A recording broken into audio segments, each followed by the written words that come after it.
ہم وہاں جا کے واپس نہیں آئیں گے، ڈھونڈتے ڈھونڈتے لوگ تھک جائیں گے۔ جیسے ہی سبز گنبد نظر آئے گا، بندگی کا قرینہ بدل جائے گا۔ جیسے ہی سبز گنبد نظر آئے گا،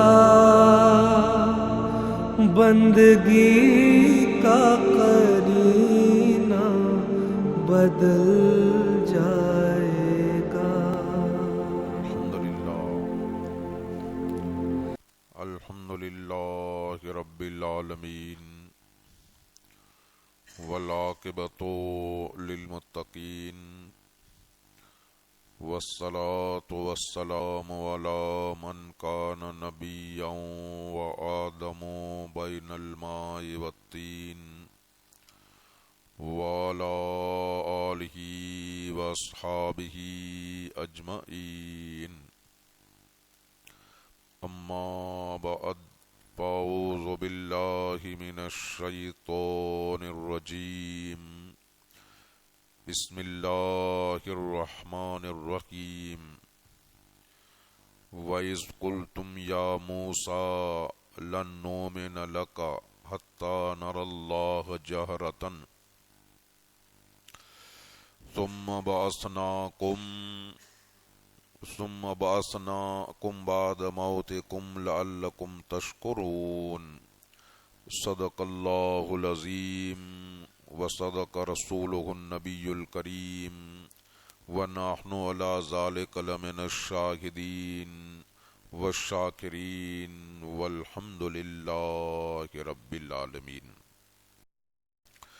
ان اللہ وملائکتہ یصلون علی النبی، یا ایھا الذین آمنوا صلوا علیہ وسلموا تسلیما۔ اللہم صل علی سیدنا مولانا محمد معدن الجود والکرم، منبع العلم والحلم والحکم، وآلہ الکرام وابنہ الکریم وامتہ الکریمۃ یا اکرم الاکرمین، وبارک وسلم صلاۃ تبقی وتدوم بدوام الملک الحی القیوم۔ ابھی خطبہ کے بعد رب العالمین جل جلالہ کے مقدس کلام قرآن مجید کی سورہ بقرہ کی ایک آیت کریمہ آپ حضرات کے سامنے تلاوت کی۔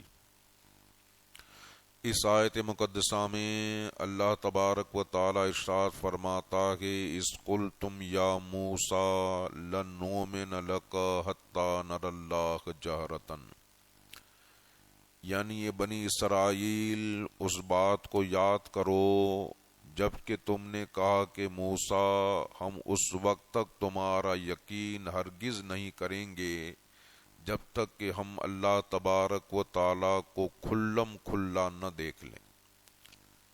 وَأَخَذَتْكُمُ الصَّاعِقَةُ وَأَنْتُمْ تَنظُرُونَ، تو تم کو کڑک نے پکڑ لیا اور تم دے رہے تھے۔ ثُمَّ بَعَثْنَاكُمْ مِن بَعْدِ مَوْتِكُمْ، پھر ہم نے تمہیں تمہاری موت کے بعد دوبارہ زندہ کیا۔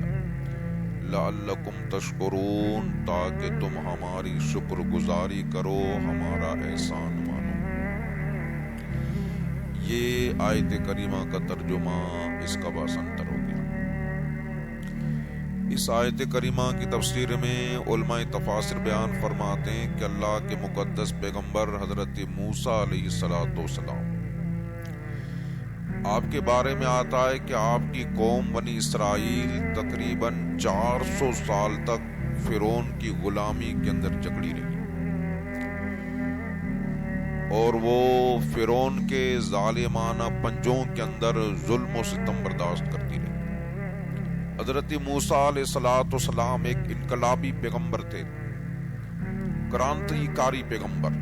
آپ نے محنت کی، جد و جہد کی، اور اپنی انقلابی کوششوں کے ذریعے آپ نے بنی اسرائیل کو فرعون کی غلامی سے نجات دلا۔ 400 سال کے بعد حضرت موسیٰ علیہ السلام کی کوششوں کی وجہ سے بنی اسرائیل کو فرعون کی غلامی سے چھٹکارا ملا۔ بنی اسرائیل جب آزاد ہو گئے اور ان کو آزادی کا سانس لینا نصیب ہوا تو اللہ تبارک و تعالیٰ نے حضرت موسیٰ علیہ السلام کو حکم دیا کہ موسیٰ تم کوہ طور پر آ جاؤ اور 40 دنوں تک عبادت کرو۔ جب 40 دنوں تک تم عبادت کرو گے تو وہاں کوہ طور پر، طور کے پہاڑ پر میں تمہیں تمہاری قوم بنی اسرائیل کے لیے اپنی مقدس کتاب توریت عطا کروں گا۔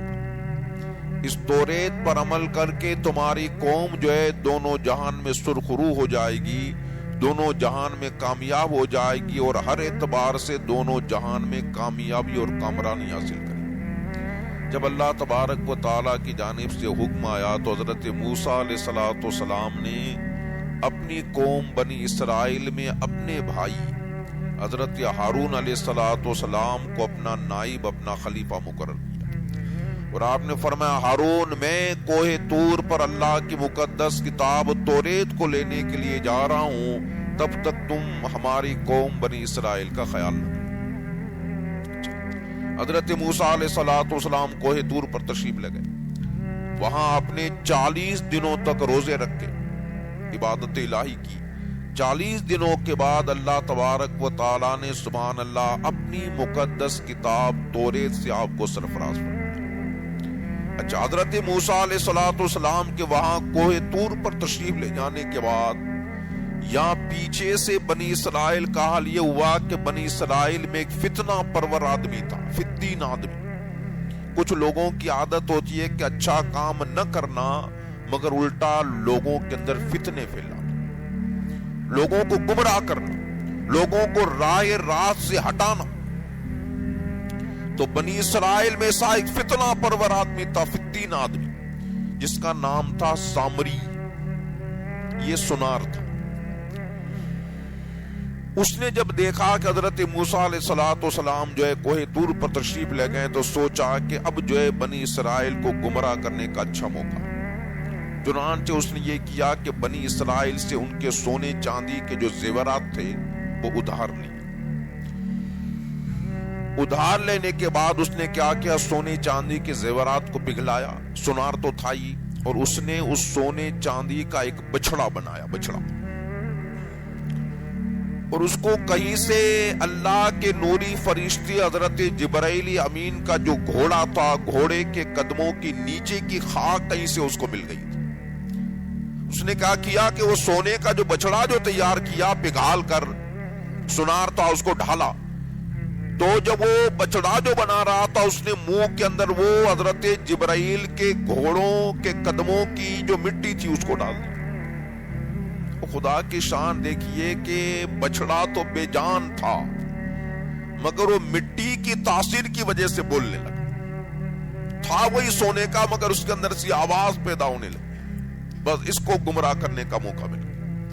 نے کہا کہ او بنی اسرائیل، موسیٰ علیہ السلام تو وہاں خدا سے ہم کلام ہونے کے لیے، خدا سے کلام کرنے کے لیے کوہ طور پر تشریف لے گئے، ارے تمہارا خدا تو یہاں موجود ہے، یہ تمہارا خدا ہے جو دیکھو تمہیں بولتا ہوا نظر آتا ہے۔ نعوذ باللہ۔ اس نے اسی فتنہ پرور تقریر کی کہ بنی اسرائیل گمراہ ہو گئے۔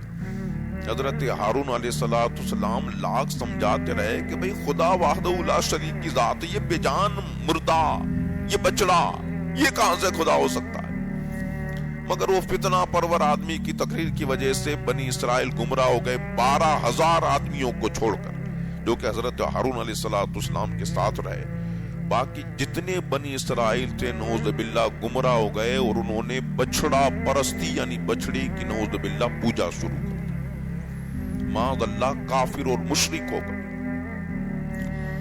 اب جو ہے وہ بچڑے کے آگے پیچھے گھوم رہے ہیں، ڈانس کر رہے ہیں، بھجن گا رہے ہیں اور اس کی پوجا کر رہے ہیں. ادھر حضرت موسیٰ علیہ السلام جو تشریف لائے، دیکھا کہ قوم کی یہ حالت ہو گئی. جلالی پیغمبر تھے، غصہ آیا، فوراً ہی وہ بچڑے کو توڑ پھوڑ کر مسمار کر دیا، تباہ و برباد کر ڈالا. اور آپ نے فرمایا ظالم، اللہ کا احسان کرو، یاد کرو کہ 400 سال تک جو فرعون کی غلامی کے اندر جکڑے رہے، اللہ تبارک و تعالیٰ نے تمہیں 400 سال کی غلامی کے بعد آزادی نصیب کی. او فرعون تمہارے پیچھے پڑا تھا، اللہ تبارک و تعالیٰ نے تم پر احسان کیا کہ اللہ نے تمہارے لیے دریا کے اندر راستے پیدا فرما دی. یہ ساری نعمتیں دیکھنے کے بعد بھی تم گمراہ ہو گئے، یہ ساری نعمتیں دیکھنے کے بعد گمراہ ہو گئے. سبحان اللہ. اللہ کے پیغمبر تھے، اسی موثر آپ نے تقریر کی کہ بنی اسرائیل کو احساس ہو گیا کہ ہم سے غلطی ہو گئی، ہم سے غلطی ہو گئی، ہم نے کیا کر ڈالا. چنانچہ توبہ استغفار کرنے لگے کہ اللہ کے پیغمبر ہم سے غلطی ہو گئی، ہم سے کفر سرزد ہو گیا، شرک سرزد ہو گیا. رب کی بارگاہ میں دعا مانگے کہ اللہ ہم پر کرم فرما. حضرت موسیٰ علیہ السلام نے رب کی بارگاہ میں گڑ گڑا کر دعا مانگی کہ مولا میری قوم سے غلطی ہو گئی، ان کے کفر و شرک کو معاف فرما. اللہ تبارک و تعالیٰ کی جانب سے جواب آیا کہ بہت سنگین قسم کا انہوں نے جرم کیا.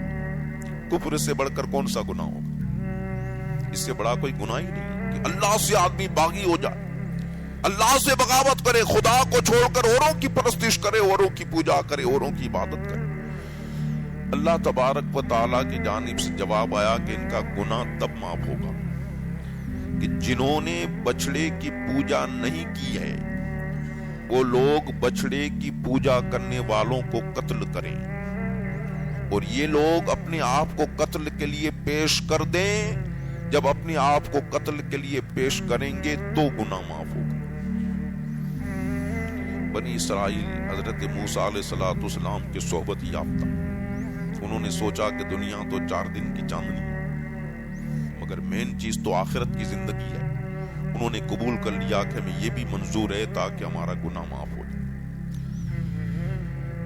چنانچہ 12,000 آدمی جو کہ حضرت ہارون علیہ السلام کے ساتھ تھے، انہوں نے ان لوگوں کو کہ جنہوں نے بچڑے کی پوجا کی تھی قتل کرنا شروع کیا. تاریخ بتاتی ہے ایک ہی دن میں 70,000 بنی اسرائیل کا قتل ہوا.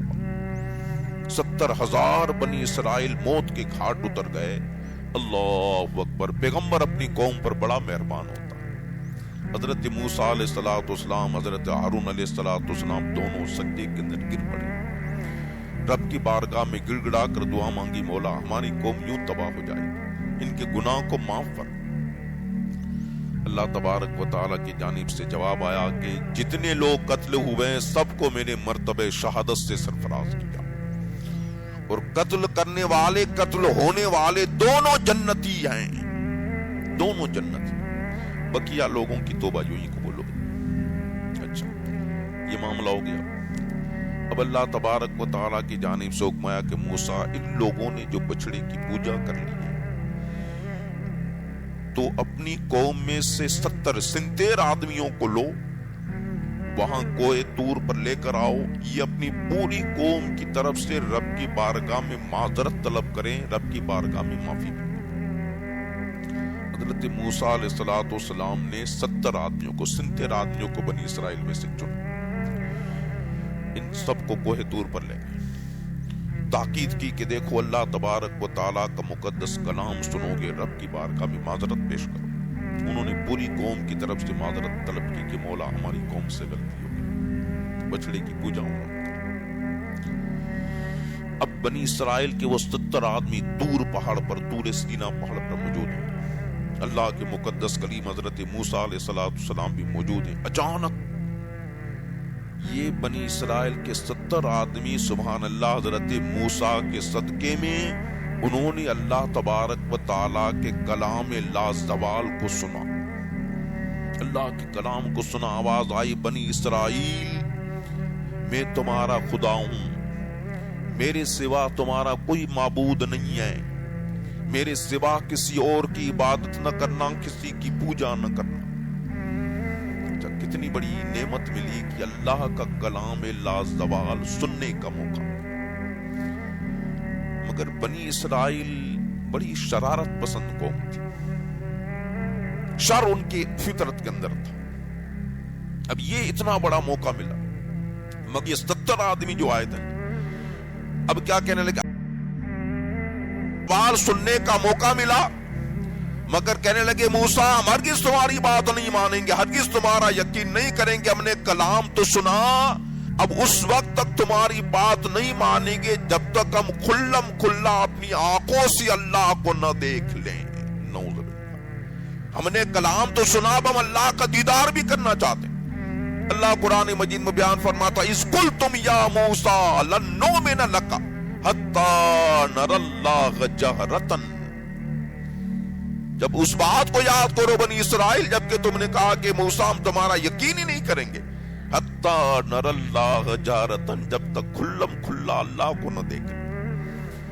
حضرت موسیٰ علیہ السلام نے فرمایا ظالمو اتنی بڑی جرات کرتے ہو، اللہ کے دیدار کا سوال کر رہے ہو، اللہ کو دیکھنے کا سوال کر رہے ہو، اتنی بڑی جرات کر رہے ہو، پیغمبران کرام کو بھی اللہ کا دیدار نصیب نہیں ہوتا، تم لوگ اتنی بڑی جرات کر رہے ہو۔ ضد پر اڑ گئے، نہیں نر اللہ جارتن، کھلم کھلا اللہ کو نہ دیکھنا، اس ضد پر جو اڑ گئے تو اللہ تبارک و تعالیٰ کا غضب جوش میں۔ یہ 70 آدمی بنی اسرائیل کے طور سینا پہاڑ پر موجود، انہوں نے جب ضد کی کہ ہم اللہ کا دیدار کریں، اللہ کو دیکھیں، جب تک اللہ کو نہیں دیکھ لیں گے تب تک مانیں گے نہیں، کلام تو سنا مگر اللہ کو بھی دیکھیں روبرو اپنی آنکھوں سے۔ نوز اللہ تبارک و تعالیٰ کا غضب جوش میں آیا، اللہ نے ایک فرشتہ بھیجا، فرشتے نے وہ طور سینا پہاڑ پر آ کر اسی زور سے چیخ ماری، وہ اس چیخ میں ایسی ہیبت تھی، ایسا خوف تھا، ایسا ہراس تھا کہ اس چیخ کی ہیبت کی وجہ سے بنی اسرائیل کے 70 آدمی ان کے دلوں کی رگیں پھٹ گئی، تمام کے تمام موت کے گھاٹ اتر گئے۔ اسی کو اللہ نے قرآن مجید میں بیان فرمایا اذ قلتم یا موسیٰ لن نؤمن لک حتی نری اللہ جہرۃ فَأَخَذَتْكُمُ الصَّاعِقَةُ وَأَنْتُمْ تَنْظُرُونَ، اچانک تم کو کڑک نے پکڑ لیا، ہیبت ناک آواز نے پکڑ لیا، تمہاری نگاہوں کے سامنے جو آواز آئی وہ آواز میں ایسی ہیبت تھی کہ دلوں کی رگیں پھٹ گئیں، سب کے سب موت کے گھاٹ اتر گئے۔ اب حضرت موسیٰ علیہ السلام نے پھر رب کی بارگاہ میں دعا مانگی، مولا یہ قوم کے 70 آدمی پوری قوم کی طرف سے لے کر آیا تھا، یہ سب مر گئے، بنی اسرائیل کو کیا جواب دوں، کرم فرما میری قوم پر مولا، ان کو دوبارہ زندہ فرما۔ میں نے بتایا پیغمبر اپنی قوم پر بڑا مہربان ہوتا، دعا مانگی گڑ گڑا کر، اللہ تبارک و تعالیٰ نے کرم فرمایا، پھر ان 70 آدمیوں کو اللہ نے دوبارہ زندہ فرمایا، اور یہ پھر جو ہے اپنی قوم میں گئے، اللہ تبارک و تعالیٰ نے حضرت موسیٰ کی وجہ سے ان کو راہ ہدایت عطا فرمائی۔ دائرے کی واقعہ قرآن میں اذ قلتم یا موسیٰ لن نؤمن لک حتی نری اللہ جہرۃ، بنی اسرائیل اس بات کو یاد کرو جبکہ تم نے کہا کہ موسیٰ ہم ہرگز تمہارا یقین نہیں کریں گے، حتی نری اللہ جہرۃ، جب تک کہ ہم کھلم کھلا اللہ کو نہ دیکھیں۔ فَأَخَذَتْكُمُ الصَّاعِقَةُ وَأَنْتُمْ تَنْظُرُونَ، تو اچانک تم کو کڑک نے پکڑ لیا تو تم دیکھ رہے تھے، ثُمَّ بَعَثْنَاكُم مِّن بَعْدِ مَوْتِكُمْ، پھر ہم نے تمہیں تمہاری موت کے بعد دوبارہ زندہ کیا، لعلکم تشکرون، تاکہ تم ہمارا احسان کرو۔ یہ قرآن مجید کا وعدہ ہے۔ اس سے ہمیں نکات کیا ملتے ہیں؟ سب سے پہلا نقطہ جو قرآن مجید کی اس آیت سے اور قرآن مجید کے اس واقعے سے بھی ملتا ہے ہوئی کہ دیکھیے بنی اسرائیل کو جو شریعت ملی تھی اور بنی اسرائیل کو جو قانون ملے تھے، بنی اسرائیل کی شریعت ایسی سخت شریعت تھی کہ کچھ گناہ ایسے تھے کہ اس وقت تک معاف نہیں ہوتے تھے جب تک کہ وہ اپنے آپ کو قتل نہ کریں، اپنے آپ کو قتل کریں، اپنے آپ کو ہلاک کریں، تب ان کا گناہ معاف ہوتا تھا۔ ابھی آپ نے سنا بنی اسرائیل سے غلطی ہو گئی، نعوذ باللہ، حضرت موسیٰ کو طور پر 40 دنوں کے لیے تشریف لے گئے، پیچھے سے کفر و شرک میں مبتلا ہو گئے، پھر حضرت موسیٰ کی وجہ سے پھر راہ ہدایت پر آئے، رب کی بارگاہ میں توبہ استغفار کیا، اللہ کی طرف سے جواب آیا گناہ تب معاف ہوگا جبکہ وہ اپنے آپ کو قتل کے لیے پیش کریں۔ جنہوں نے بچڑا پرستی نہیں کی ہے وہ لوگ پوجا کرنے والوں کو قتل کریں، ایک ہی دن میں 70,000 بنی اسرائیل قتل ہو گئے۔ تو بنی اسرائیل کی شریعت ایسی سخت تھی کہ کچھ گناہ ایسے تھے کہ اس وقت تک معاف نہیں ہوتے تھے جب تک کہ وہ اپنے آپ کا قتل نہ کریں، اپنے آپ کو ہلاک نہ کریں۔ مگر سبحان اللہ، قربان جائیں شریعت محمدیہ پر، اللہ تبارک و تعالیٰ نے حضور کے صدقے میں امت محمدیہ کو بالکل آسان شریعت عطا فرمائی ہے۔ یہاں آدمی کتنا بڑا گنہگار ہو، بڑے سے بڑا گناہ کیوں نہ کر لیا ہو، مگر اس کے لیے اپنے آپ کو قتل کرنے کی ضرورت نہیں ہے، اپنے آپ کو ہلاک کرنے کی ضرورت نہیں کہ آپ رب کی بارگاہ میں سجدہ کرو، رب کی بارگاہ میں گڑ گڑاؤ، اپنے آنسو بہاؤ، آؤ زاری کرو اور سچے دل سے توبہ کرو، آئندہ گناہ نہ کرنے کا عہد کرو۔ کتنا بڑا کیوں گناہ نہ ہو، اللہ تبارک و تعالیٰ آپ کے گناہوں کی مغفرت فرما دے گا۔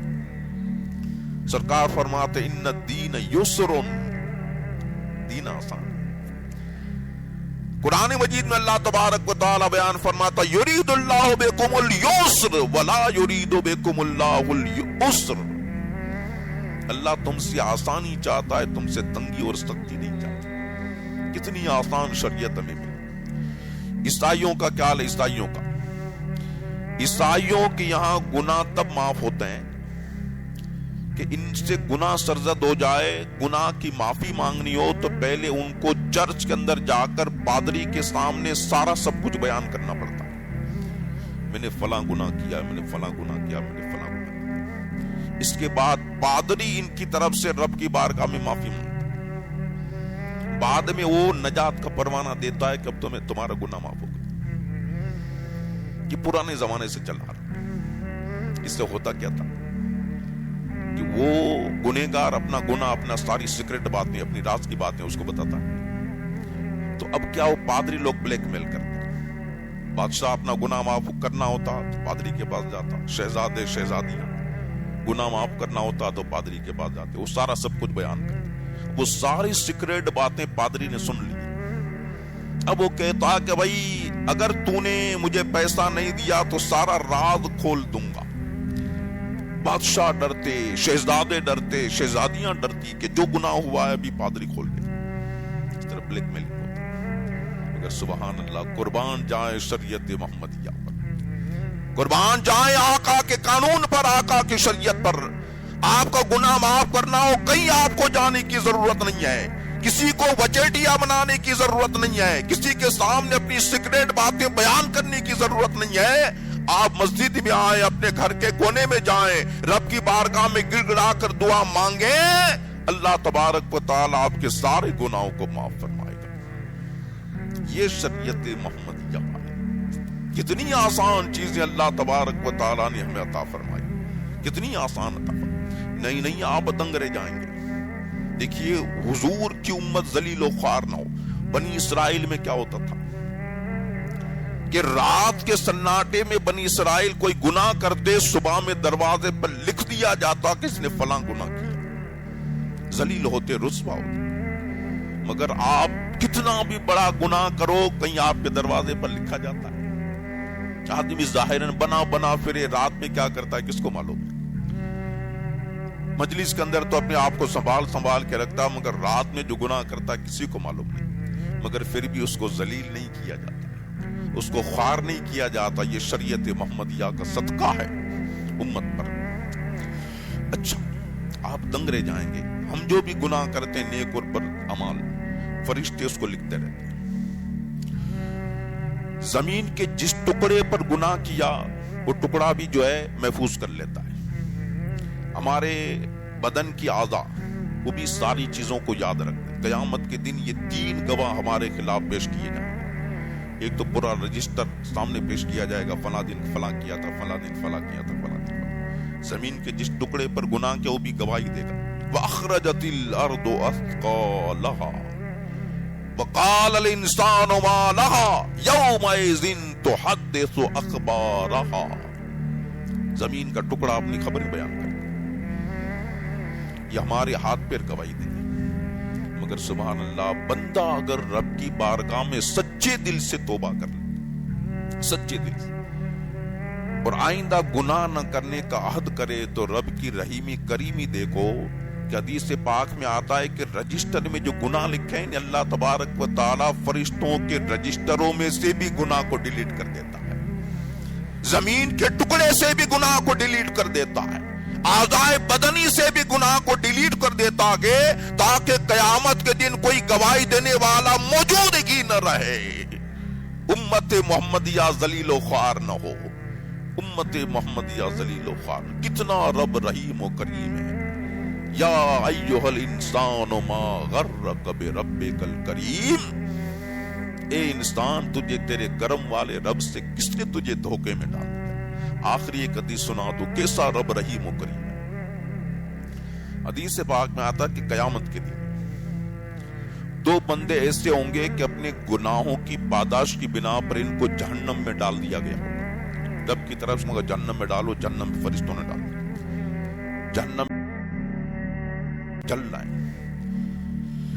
اچانک اللہ تبارک و تعالی حکم دے گا کہ ان کو دوبارہ میرے دربار میں پیش کرو، فرشتے ان دونوں آدمیوں کو جہنم سے نکال کر رب کی عدالت میں، رب کے دربار میں پیش کریں، دونوں ہانپتے کانپتے لرزتے کانپتے رب کے دربار میں کھڑے ہوں، حکم الحاکمین کے دربار میں کھڑے ہیں، بادشاہوں کے بادشاہ کی عدالت میں کھڑے ہیں، سینہ کانپ رہا ہے، بدن لرزا بر اندام ہو رہا ہے، دونوں کھڑے ہیں۔ اب خدا جانے دوبارہ کیا حکم صادر ہونے والا۔ اچانک اللہ تبارک و تعالیٰ فرمائے گا جاؤ دونوں پھر جہنم میں چلے جاؤ، پھر جہنم میں چلے جاؤ۔ حدیث پاک میں آتا، حدیث پاک کا مفہوم، ایک جو بندہ ہوگا جیسی اللہ فرمائے گا جاؤ پھر جہنم میں چلے جاؤ، دوڑے گا، دوڑتا ہوا جہنم کی طرف جائے گا تاکہ جہنم میں گرے، اور ایک آدمی دوسرا جو بندہ ہوگا وہ آہستہ آہستہ جائے گا، جہنم کی طرف جائے گا مگر پھر رب کی طرف مڑ کر دیکھے گا، پھر آہستہ آہستہ جائے گا، پھر رب کی طرف مڑ کر دیکھے گا۔ اللہ دونوں بندوں کو بلا اس سے فرمائے گا بھئی کیا بات ہے، جہنم میں جانے کی اتنی جلدی ہے جو بھاگتا ہوا جا رہا ہے؟ وہ ڈرتے ڈرتے کرے گا مولا ساری زندگی تیری نافرمانی کرتا رہا، ساری زندگی تیری نافرمانی کرتا رہا، ساری زندگی کی نافرمانی کی وجہ سے تو جہنم میں گیا، اب یہ پہلی مرتبہ موقع ملا ہے کہ تو نے حکم دیا کہ جاؤ جہنم میں واپس چلے جاؤ، سوچا کہ ایک مرتبہ تو میرے رب کی اطاعت و فرما برداری کر لوں کہ میرا رب راضی ہو جائے، میرا رب راضی ہو جائے۔ دوسرے سے اللہ فرمائے تو کیوں آہستہ آہستہ جا رہا تھا، تو کیوں پلٹ پلٹ کے دیکھ رہا تھا؟ کہ مولا جب تو نے جہنم سے نکالا تو تیری رحمت سے امید یہ تھی کہ نکالا ہے تو دوبارہ نہیں بھیجے گا، نکالا ہے تو دوبارہ نہیں بھیجے گا، تو نے واپس جو بھیجنے کا حکم دیا تو میں مڑ مڑ کر دیکھ رہا تھا کہ تیری رحمت جوش میں آتی ہے یا نہیں آتی ہے، تیری رحمت جوش میں آتی یا نہیں آتی کہ اچانک اللہ تبارک و تعالیٰ کا دریائے رحمت جوش میں آئے گا، اللہ فرمائے گا جاؤ تم دونوں جہنم میں نہیں، دونوں میری جنت کے اندر چلے جاؤ۔ یہ رب کی رحیمی کریمی ہے، ایسی آسان شریعت اللہ تبارک و تعالیٰ نے حضور کے صدقے میں عطا فرمائی۔ بس یہ آخری گھڑیاں جو رمضان کی چل رہی ہیں، رب کی بارگاہ میں ہاتھ پھیلانے کی گھڑیاں ہیں، رب کی بارگاہ میں مغفرت مانگنے کی گھڑیاں ہیں۔ مولا ان آخری ساعتوں میں ہماری مغفرت فرما دے، ہمارے گناہوں کو معاف فرما دے۔ آخری رمضان کی ہر رات میں مولا تو کئی جہنمیوں کو آزاد فرماتا ہے، مگر آخری رات میں پورے رمضان میں جتنے آزاد کیے ہوتے ہیں ان سب کی مجموعی تعداد کے برابر آخری رات میں آزاد فرماتا ہے۔ مولا ان آزاد شدگان میں ہم کو بھی شامل فرما لے۔ اللہم اجرنا من النار، اللہم اجرنا من النار، اللہم اجرنا من النار۔ مولا ہم سب کو جہنم سے آزاد فرما دے۔ یا مجیرو یا مجیرو یا مجیر برحمتک یا ارحم الراحمین۔ وما علینا